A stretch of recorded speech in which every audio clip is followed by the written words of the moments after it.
Hey everyone, it's Will, GamerDad, with another video for you.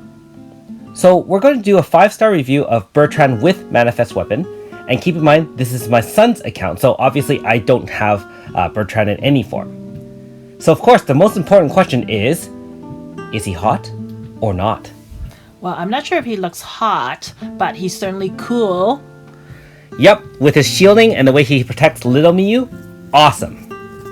Alright, so as we all know, Bertrand is a superior tank, the best one in the game. So you can see his level 3 Valor Chant is pretty good.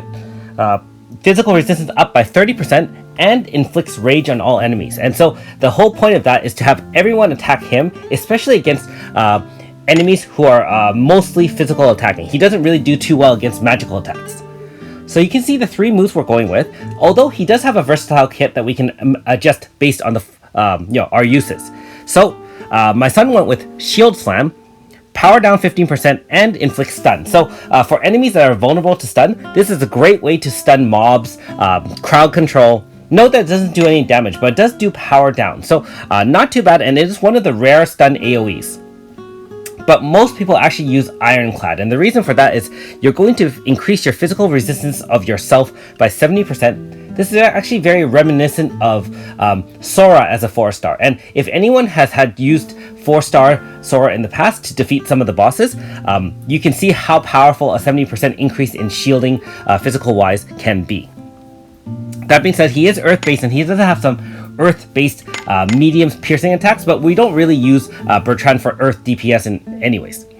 Now, his 2 manifest moves have been enhanced, which is Guardian Lance as well as Overbear. So before, Guardian Lance still had the Rage and the XL AoE. However, now also increases HP max for himself, and whenever he's hit, he gains 50 MP.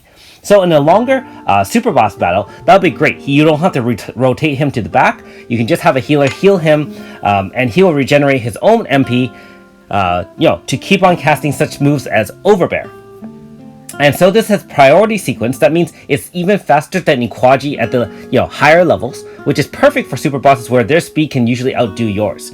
So not only do you have a power down 30, which is much better than the 20 from before, you also inflict pain and rage, which ignores target resistance. And if you are following the new meta, you are building a lot of teams that do both pain and or poison, and then you can do extra pain Grasta in order to really multiply the damage on your team. So here's his 5-star board, and you can see his 2 unmodified moves.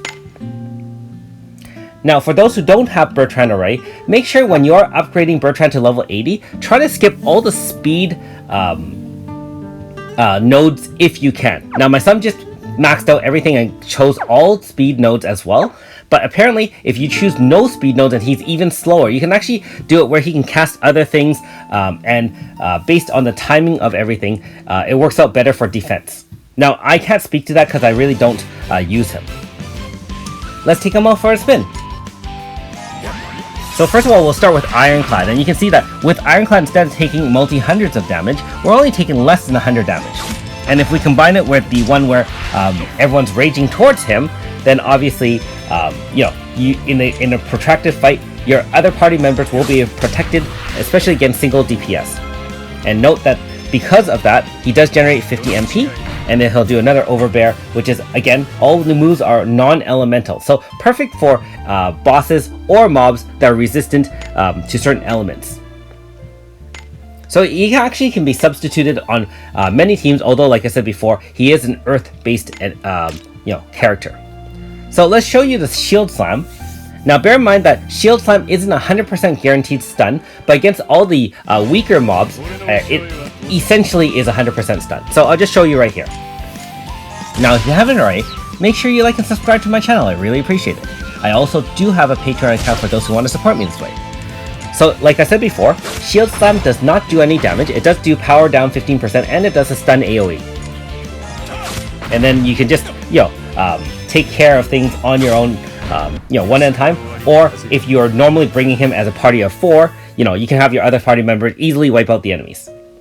So what you really want to know is, how does he do against some of the biggest bosses in the game? So here's Mimi at level 110. I remember when I first fought Mimi with essentially no AS characters and half my 5-star team, it was a tough battle. And there was some RNG involved, and we just used a bunch of slash and eventually weakened it. So we're going to have some fun here. We're going to use Queen of Hearts. The reason for that is Mimi does have one magical AoE that would wipe our characters. We are much stronger against physical attacks, being that we have Bertrand on the team as opposed to magical attacks. So we use Queen of Hearts, and now we're going to use Midnight Centurion to remove those buffs and debuffs from the enemy. And keep in mind that Queen of Hearts did boost our physical attacks as well. I realize that Tiramisu isn't modified by power, since her attacks are mostly based on spirit, but it does help with Lokido, and bear in mind that Lokido in this case does have a fully maxed manifest weapon that my son was able to beat.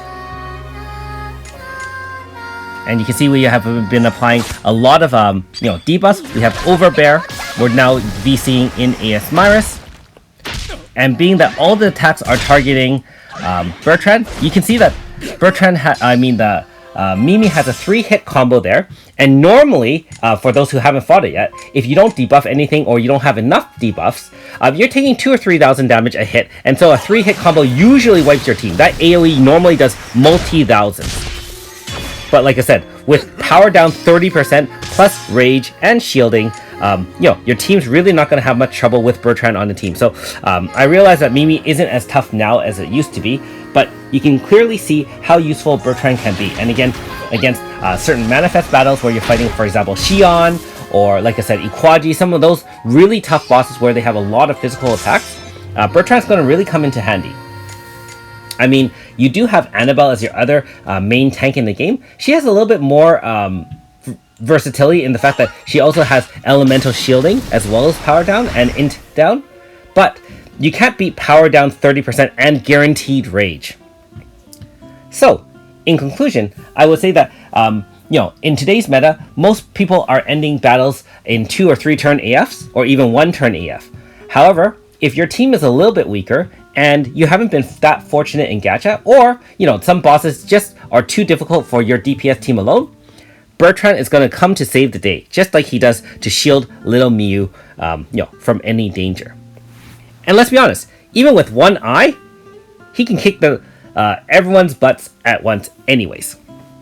I will also say his shielded cape is really cool, and the way it just kind of opens up like a wing, that is awesome.